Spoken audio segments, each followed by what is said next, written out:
we are going to be reviewing ATM featuring Josh Peck and a couple other actors. This is an action horror film. It's about people who are in the broker business. They're friends. This guy ends up taking his friend and this girl home and stuff like that. Little do we know, they don't get to make it home. And they end up going to an ATM. And when they get to the ATM, they notice something weird. They notice a guy kind of like, I guess you would say, stalking them. And they were like, why is that guy just standing there? Right? And then the Josh Peck, his character, the character in the movie, he ends up going outside. Little does he know, the guy that's staring and stalking at him moves up a little bit. They're like, wait, what's going on? Like, does he not have a card or something like that? Is he trying to rob us or whatever? Like, is he gonna hurt us? And then this guy ends up seeing a guy with a dog. You know, this guy the guy outside that's stalking.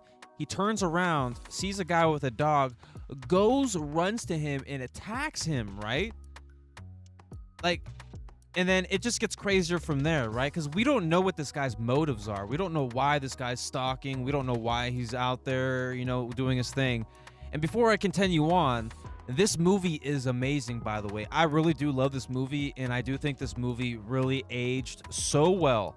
It really aged so well, and you know, because back then we barely knew about cameras. We knew about them, but we weren't so serious as they are now. You know what I mean? I think because 2012, like that was a crazy year. You know what I mean? That was the year where like, yo, the Mayan calendars are ending now. You know what I mean? Is this the end of the world? You know what I'm saying? All that stuff, right? Everyone was thinking about that, right? But this movie was great. I really love how quick it was. It was super quick. It wasn't this long, like 30, 45 minute, hour freaking, hey, blah, blah, blah. You know what I mean? It kind of got right into it as what it felt. You know what I mean? I've seen this movie like 5 times now. Crazy, because I wanted to see if there's anything I missed. And I think I did miss something, but I don't know, man. But or I caught something more. So I think this guy might be a part of the army, or used to be a part of the army or the military or something like that. Because this guy, like, you know, you can't just be this skilled at something. You can't unless or this guy was a very math. He was a math whiz, and he understand the physics of like the cameras, how far they can go, and that's what we're getting to too as well. So we're getting back to the story now. So he comes out, and then he's like, okay, he goes back in. He's like, okay, this guy's serious. Something's going on here, right? And then as time goes on, and then this guy's like doing things. He's like going to their car. He ended up going to the car that the stalker guy went to his car and did all his things. And they also tried to go to the car too. They tried to go to the car and save themselves. And but the gist of the story, though, the reason why the guy's doing this, the reason why he's not going to attack him, and dude, I'm telling you right now, keep watching, please keep watching, dude. This story gets even crazier. Like, you think this is crazy? This is a little bit different than your original hack and slash. By the way, I watched Killer Clowns from Outer Space and also Killer Witches from Outer Space, and we're gonna be talking about that too in another movie review, probably tomorrow or something like that. But this story, this movie gets crazy. Like, it's the craziest plot twist. Like, you're wondering, like, why is this guy not attacking them, right? Why is he not doing anything? Why is he just standing out there, right? Why is he out there? It's also, by the way, just to throw a little context in there, it's around Christmas time, and it's like -5 degrees.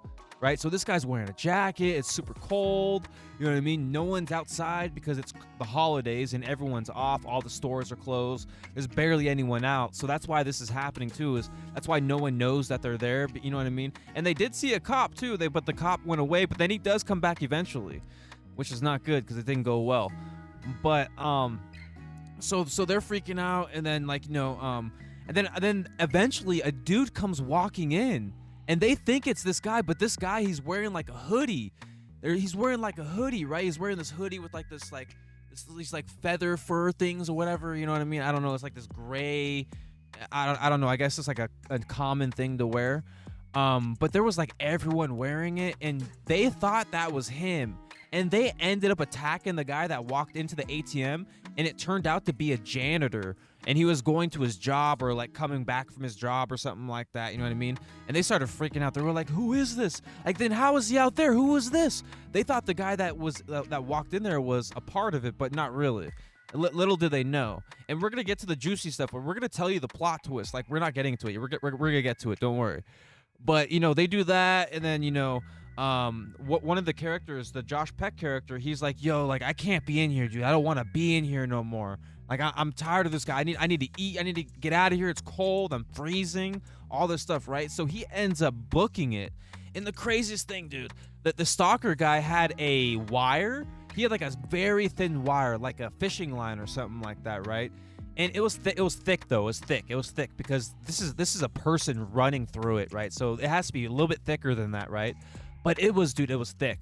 And the Josh Peck character, he's running, bro. He's running, right? He's like, oh, I'm free. The guy's way back there. I'm running. Little does he know, he runs into a wire. He goes, ooh. He falls back, right? Hits the ground. Now he's like, ugh.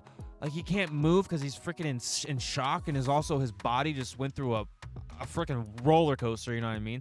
The stalker walks up, stabs him, right? He stabs him right there, and then guess what?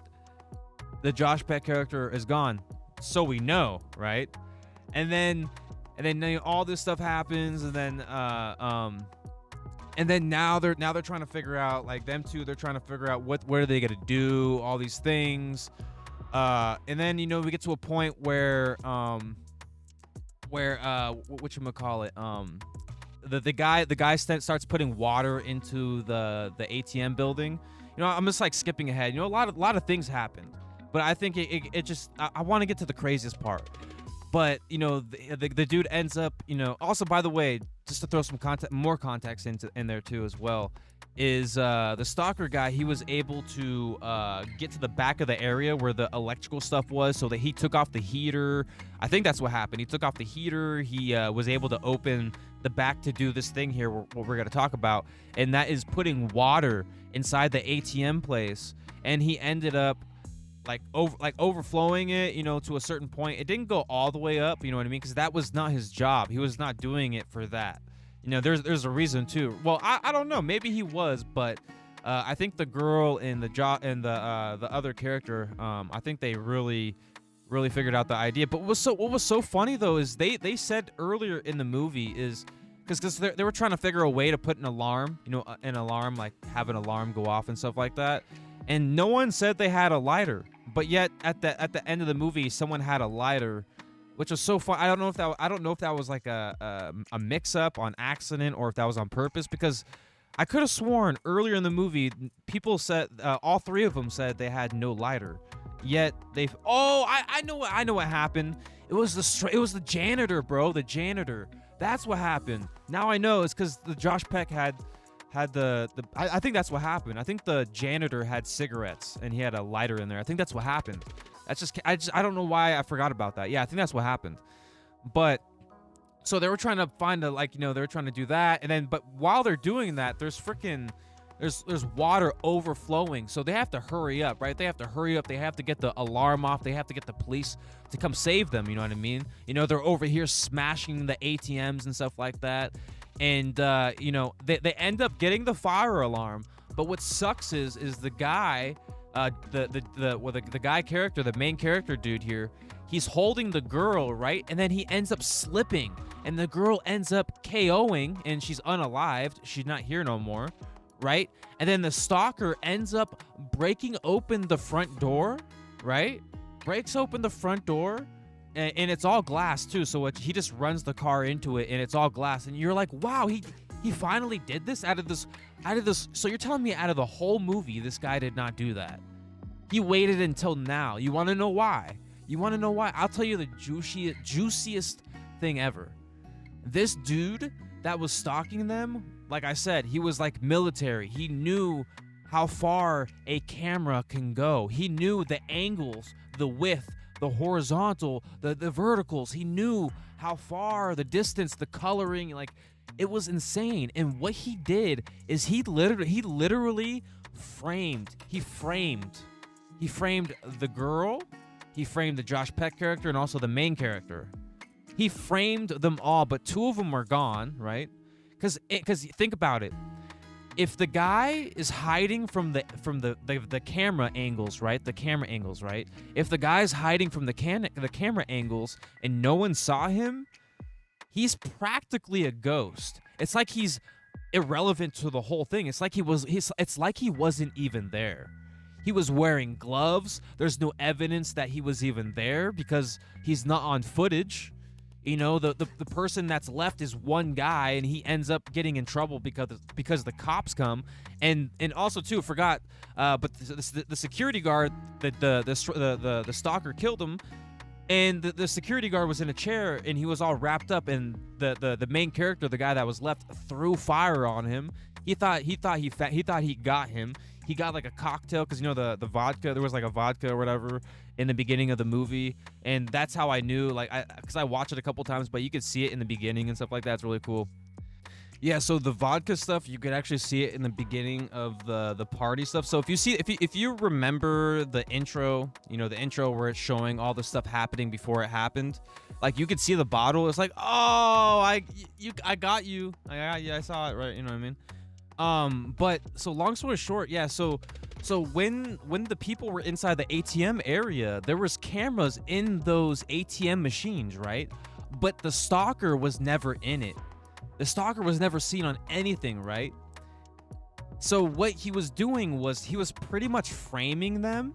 And I gotta throw a little more context in here too. These people that I'm talking about in the ATM store, the victims, supposedly the victims, but from the movie, they're the criminals, right? It looks like they're breaking stuff. It looks like they're hurting people. They took someone out. They unalived him, right? In the police eyes. And the police eyes, because you could see throughout the cameras, like, it's crazy.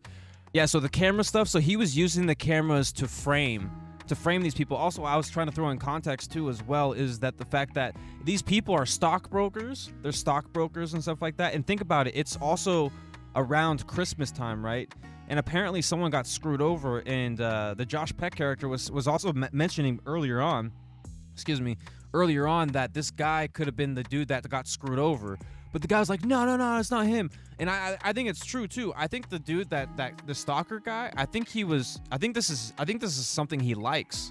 I think he does this because it's an easy thing to do, especially if you're like, you know, let's say you're a vet or something like that, you're going crazy. I don't know. I just think he's like military, because the stuff he knew, there's like the planning, the coordination, everything, like how the movie went, the fact that he was able to frame them was insane. You know what I mean? He framed them, and you know, the story ended. The movie ends with the main character talking to the police, saying, no, go, that's him, he's right there, no, what are you doing? And they're handcuffing him, and they throw him in the police car, right? They throw him in the police car, and then you know, the police officers are looking at the footage, right? Like I said, the stalker knew. He knew the whole boundary of everything, dude. Everything to a T, bro.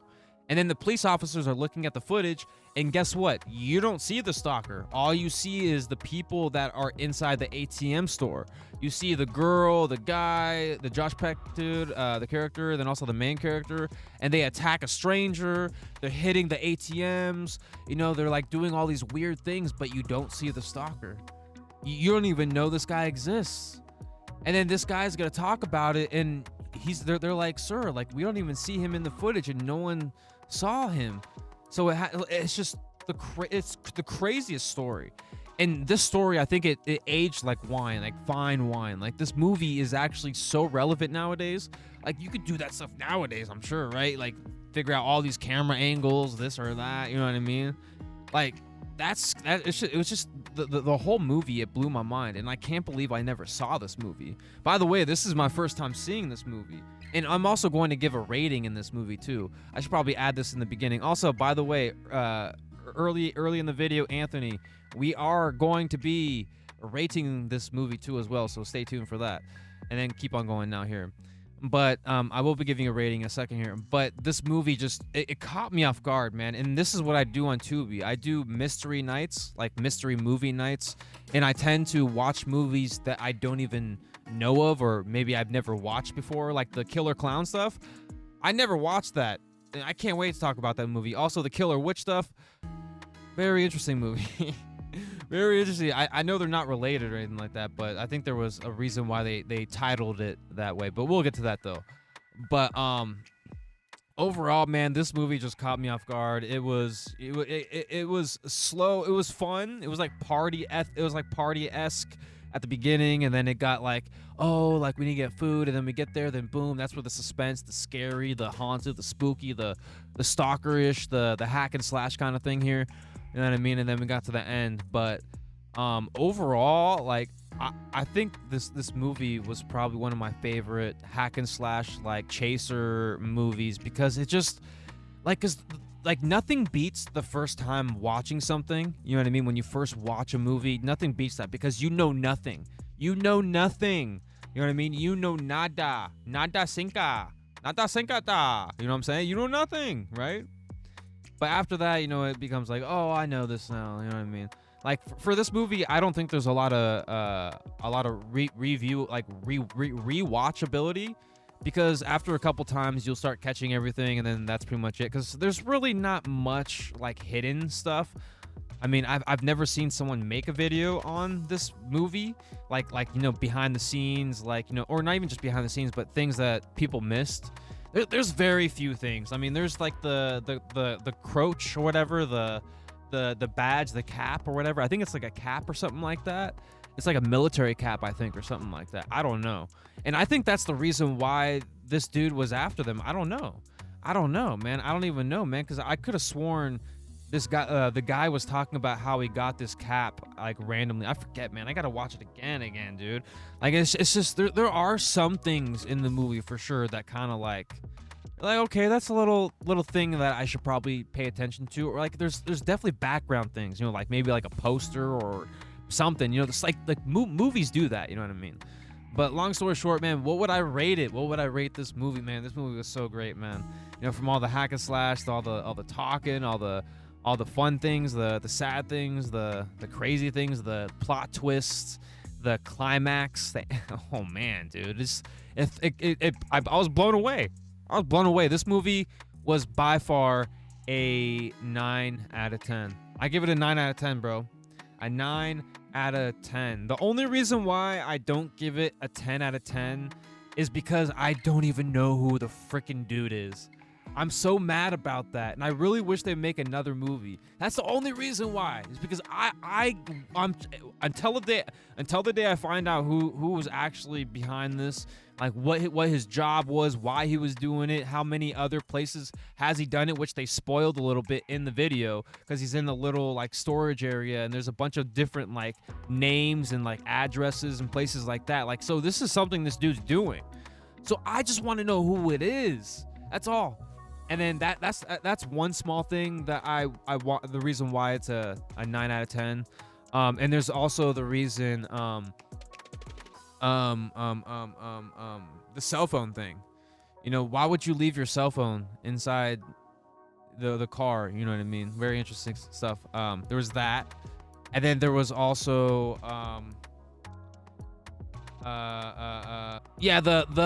when it goes to the security cameras. They wrote help on. See, oh wait, no, actually, you know what? I actually get that. Actually, never mind. Scratch that. There's only 2 things, but it's just like small things. It's not even that crazy, but you know, mostly with the character. I want to know who the heck that dude was.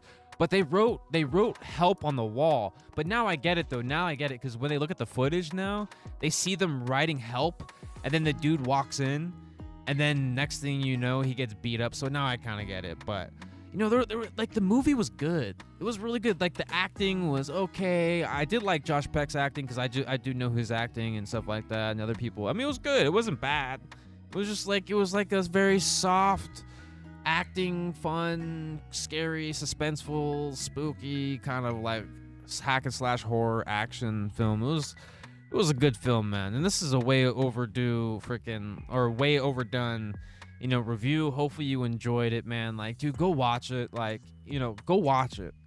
Or if you've already, or probably, actually, you probably already watched it, because if you did not watch it, you're probably getting spoiled, and you're probably gonna watch it anyways, or you're probably not. You're probably gonna be like, yo, that movie's stupid.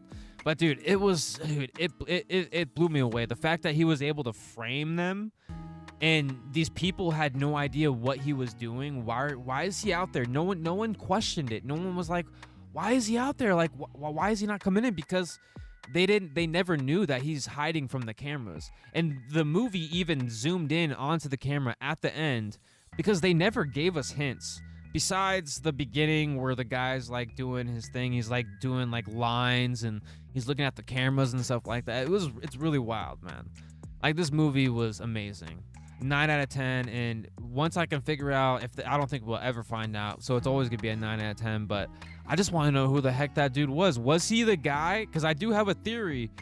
I don't know if I forgot if I mentioned this or whatnot, because I think I cut it out or whatnot, maybe in my other part. But I think the dude in the beginning of the movie was him. Like, there's the intro where there's like a bunch of people out there, because like I said, there's stockbrokers and stuff, and there's a crowd of people, and there was a dude wearing the same exact jacket. And movies do this crap too. They put it in your face, plain sight. They put it in your face, and the dude is right there. He's wearing the same exact jacket. You know, he has like no beard, none of that. You know what I mean? I don't know, man. I might be stretching, but I think that might have been him. But it's a theory, and I also have a theory too that I think this dude was like military, and he was like into mathematics, geometry. You know, all that crap, all that chemistry, geometry, all these things, man. Like angles, like electronics and stuff like that. Understanding how far, all that, man. It all makes, you get the gist, man. You get it. But crazy movie. Let me know your thoughts. Let me know what you would rank it. What would you rank it? I think this movie aged like fine wine, and I think it fits well with today's era. You know, we all live with cell phones and have all these, we all know about cameras, right? We all know what they can do. We all know the repercussions of that, and, you know, having a camera, and also the safeties of that, right? So at the same time, it's like, I think people should watch this movie. I really do, because it's so relatable to cameras today. You know, back then it was relatable, but, you know, nowadays it's better. But then again, this movie is 2012, so the camera's not the best, but still, it's like, it's relatable because we live in it now. That's all we live in. It's TikTok, Snapchat, Facebook, all these things, and cameras, taking pictures, taking videos, you know what I mean, memories and stuff like that. Overall, 9 out of 10. Thank you for watching. Have a great day. Goodbye.